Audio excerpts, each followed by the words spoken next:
Scott, the main reason I reached out to you yesterday is because of, I guess I wanted to pick your brain a little bit about the encounters you had in the Giant clubhouse over the weekend, because I got some traction basically with you kind of going in there. From what I understand, you went in, you asked some of the guys about how they feel about Bob Melvin at this point, and it was Ramos who really said the most kind of explosive stuff. So maybe you can just kind of walk us through some of that and tell us about the back and forth you had. Yeah. Thanks for asking. It's become kind of a hot topic unintentionally. Yeah. Yeah. So I went in. I guess my premise was, Bob Melvin's under fire now. People on social media and everything are demanding that he be fired immediately, if not sooner, and just a ton of vitriol and hate and everything, which is not uncommon. So I thought I'll go and see what the feeling is. I know the players are going to basically support him. I understand that, so I don't want to get it too cliched.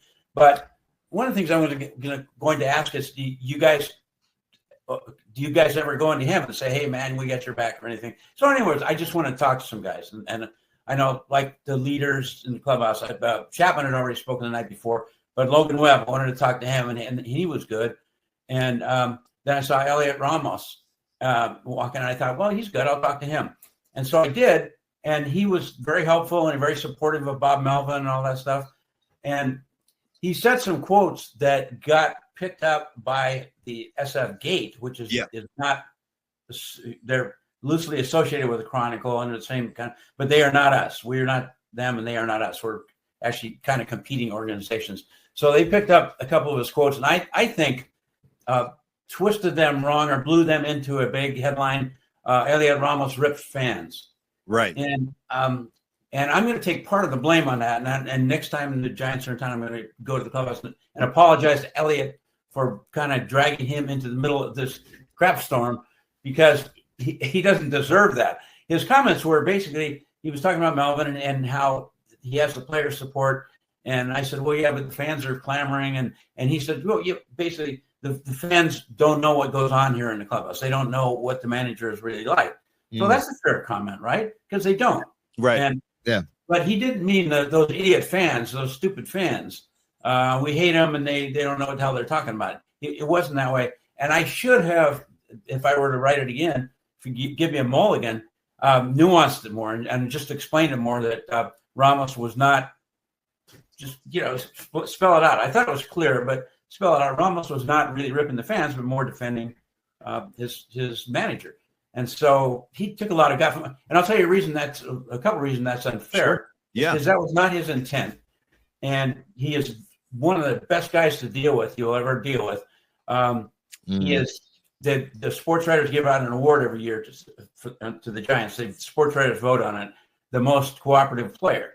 And he'll probably, if he doesn't win this year, he'll be one of the finalists. I'm not out there every day, but the guys who are tell me that Ramos is spectacular, and I've had great dealings with him. Really good guy, and he's really super gone out of his way his entire career to learn English. He's obviously a native Spanish speaker who came up here. A lot of those guys have a hard time with that, because a lot of them are just young kids who come up here, and its language barrier is tough, and they battled through that. Well, he tackled it head on, and he's really become super fluent in English. He's a great guy, and I just feel bad that he's feeling like he got burned, probably. Yeah, I'm sorry, Tony. Go ahead, man. Go ahead.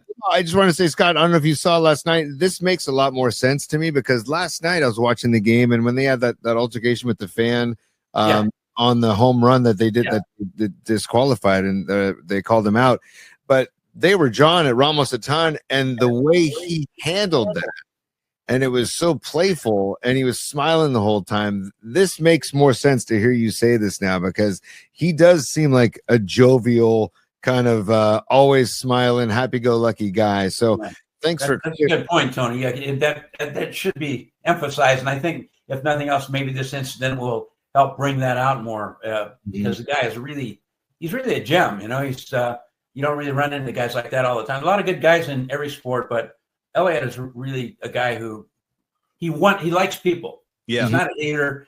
He's not a basher. He's not a dumb guy. He's a really smart guy who has a good sensibility. So I hope people come to know that. No, that's awesome. I'm glad you clarified all that stuff because I agree. He strikes me as a very sincere guy, and he strikes me as a guy who really speaks from the heart with no filter, and he's a very likable guy too.